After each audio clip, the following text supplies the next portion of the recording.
Welcome to Blizzard Fire. We hope this video helps fire up your solution. In this video, I will explain how to get public question papers using Google. Finding past exam papers can be a valuable study tool.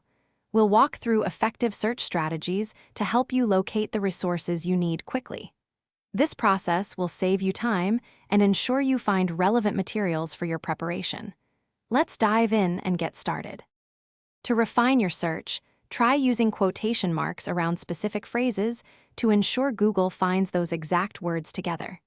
Adding file type, PDF is incredibly useful for directly locating downloadable papers. You can also exclude unwanted terms by placing a minus sign before them, helping you narrow down to the most relevant results. These simple tricks make a big difference.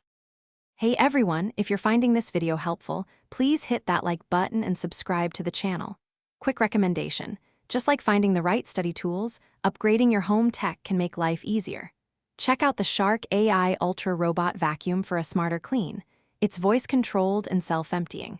You can find the link and other great deals in the description below. Now let's get back to the video. Beyond basic Google searches, remember to explore diverse sources.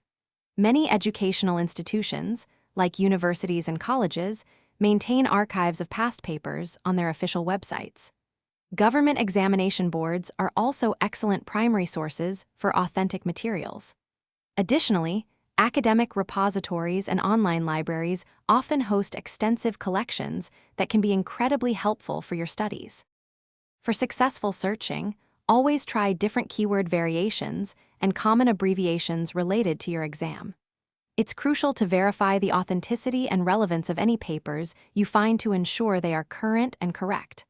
Also, consider using Google Scholar, which is specifically designed for academic content, to uncover more specialized resources.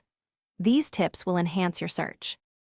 Thanks for watching. If you found this helpful, don't forget to like and subscribe.